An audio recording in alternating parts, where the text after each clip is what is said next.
कहती है हम बहुत संस्कारी पार्टी हैं। तो बीजेपी तो बहुत कुछ कह सकती है, बीजेपी तो बहुत कुछ कहती आई है। बीजेपी तो ये भी कहती आई है कि मुस्लिम महिलाओं को कब्र से निकाल के रेप करेंगे। इसके बारे में फिर आप क्या कहेंगे? मोदी जी खुद कहते हैं कि कपड़ों से पहचान लेते हैं हम लोगों को। इसका क्या मतलब है कपड़ों से पहचान लेते हैं लोगों को, इस तरीके का? और जब वो कहते हैं कि कपड़ों से पहचान लेंगे, हम सबको पता है वो किस तरीके का कम्युनल हेट्रेड फैलाने की कोशिश कर रहे हैं। और 10 अक्टूबर को जो हुआ वो भी बीजेपी सरकार के, अगर अमित शाह के घर के बाहर प्रोटेस्ट हुआ ना, अगर अमित शाह इतने ही रिस्पॉन्सिबल हैं या बीजेपी सरकार इतनी ही रिस्पॉन्सिबल है, तो जब वो न्यूज़ में देख रहे हैं, हर न्यूज़ चैनल ने इसको कवर किया है, times of India, BBC, Indian express, सब ने कवर किया है। तो अगर उनको न्यूज़ से पता लग रहा है कि उनके घर के बाहर 2 महिलाओं के साथ उन्हीं के अंडर जो पुलिस फोर्स काम करती है उसने सेक्सुअल असॉल्ट किया है, तो अगर वो जिम्मेदार होते तो वो इस पे कुछ बोलते ना।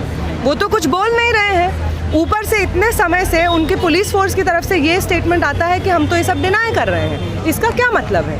इसका ये मतलब तो बिल्कुल नहीं है कि अमित शाह या मोदी सरकार रिस्पॉन्सिबल है या वो कुछ इस बात को कंसिडर भी करती है ज़रूरी।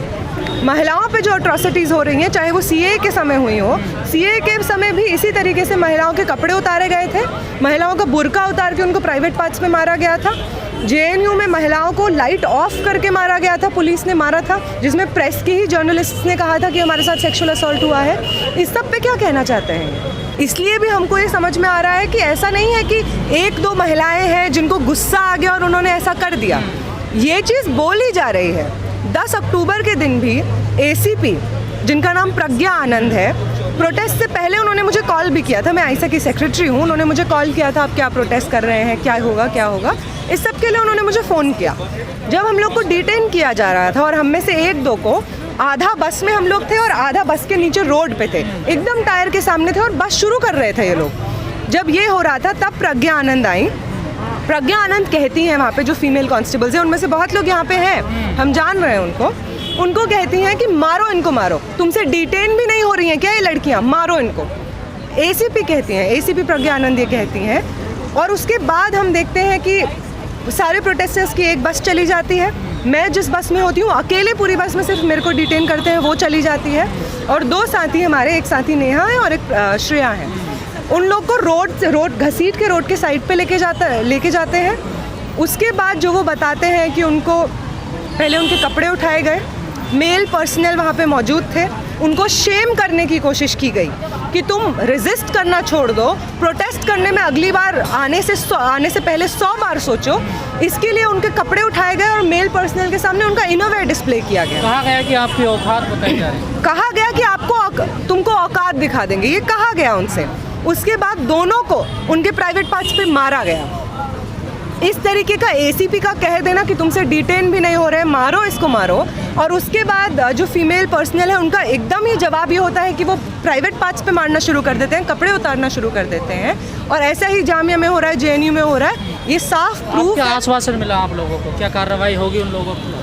हमें आश्वासन जो मिला है, हम उम्मीद करते हैं कि हम उस पर भरोसा कर सकते हैं। ये आश्वासन मिला है कि एक इंडिपेंडेंट इंक्वायरी होगी जिसमें, और हमने ये बात पे बार बार स्ट्रेस किया कि जब तक प्रज्ञा आनंद अपने पोजीशन पे है तब तक तो इंक्वायरी, इंडिपेंडेंट इंक्वायरी होने से रही। आप उनको सस्पेंड करिए, जब वो सस्पेंडेड रहेंगी उसके बाद ही आपको इंक्वायरी करिएगा और उसके बाद ही इस तरीके की इंक्वायरी हो सकती है। तो हमको यही बोला उन्होंने, जो दीपक और जसपाल जी अंदर मिले, ACP हैं वो, कि वो एक इंडिपेंडेंट इंक्वायरी करेंगे और निष्पक्ष जांच करेंगे, ये उन्होंने हमको बोला।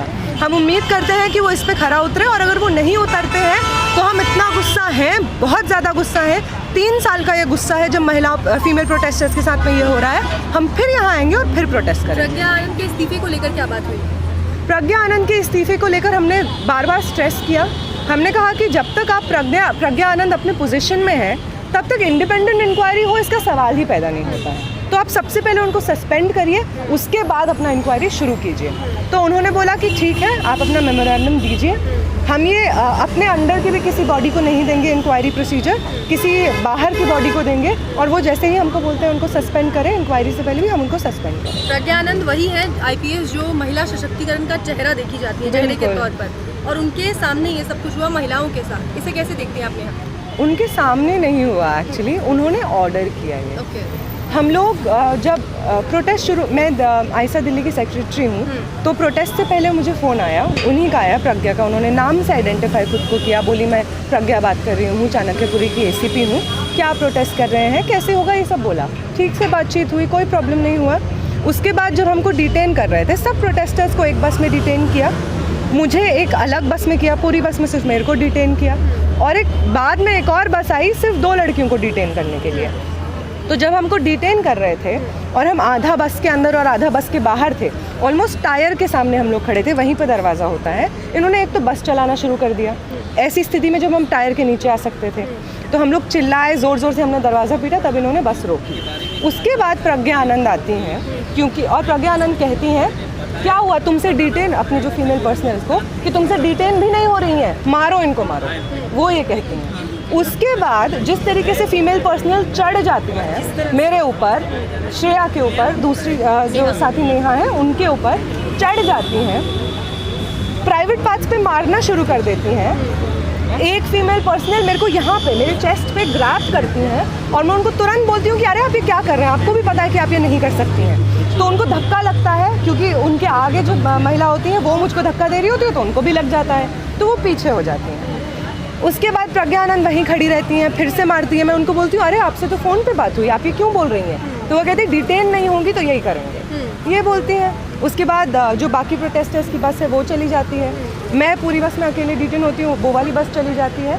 अंत में श्रेया और नेहा को घसीट के रोड के साइड में ले जाते हैं, और हमारी बस चली जाती है। हमको उसके बाद नहीं पता क्या हुआ, लेकिन फाइनली जब ये मंदिर मार्ग आते हैं, हमसे कम से कम 20-30 मिनट बाद ये लोग मंदिर मार्ग पहुँचते हैं।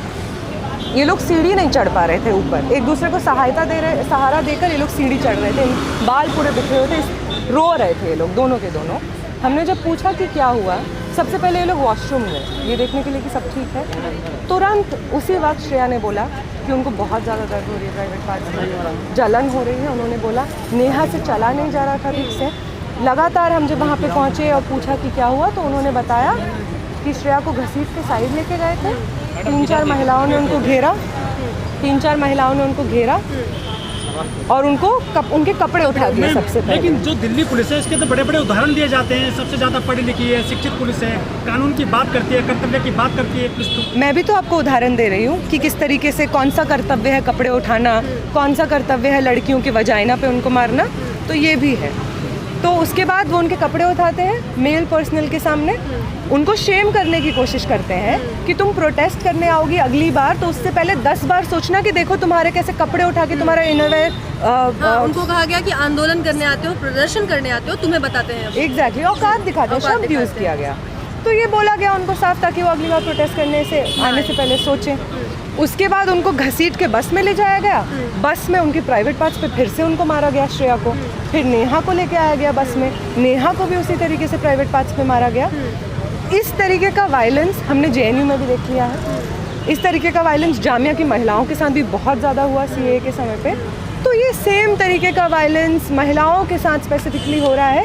तो ऐसा नहीं है कि 1-2 महिलाओं को गुस्सा आ जाता है और वो ये करती हैं, ऐसा बिल्कुल नहीं है। ये सिखाया जा रहा है पुलिस को कि तुमसे डिटेन नहीं हो रहे तो मारो, आप इनको सेक्सुअल असॉल्ट करो, परमिशन दी जा रही है। हमने बिल्कुल अपने मेमोरेंडम में ये बात लिखी है कि इससे एकदम ये बात जाहिर होती है कि आपने इसको स्टैंडर्ड ऑपरेटिंग प्रोसीजर बना दिया है अपना। तो यही हमारी डिमांड भी थी। अभी आपको देखने को मिल रहा है या पहली सरकारों में भी ऐसा होता था? देखिए, हमने तो कविता जी हैं, एनी जी हैं, मरियम जी हैं, ये हमारे साथ डेलीगेशन में गए और वो अपने समय की बात बता रहे थे कि पहले इस तरीके का सेक्सुअल असॉल्ट, चाहे वो अमित शाह के घर पे ही उन्होंने प्रोटेस्ट किया, उनको मतलब जहाँ पे अमित शाह भी रहते हैं, एग्जैक्टली उनका जो रेजिडेंस था वहाँ पे उन्होंने प्रोटेस्ट किया है बहुत बार। उनको तो सेक्सुअल असॉल्ट नहीं हुआ, उनके तो वजाइना पे नहीं मारा गया। मोदी सरकार आने के बाद ही ये सब क्यों हो रहा है कि फीमेल प्रोटेस्टर्स खुद को सेफ ही नहीं पा रही हैं दिल्ली की सड़कों पे। सेंट्रल दिल्ली में आपकी इतनी हिम्मत है कि आप किसी महिला के प्राइवेट पार्ट्स पे उनको मार सकें।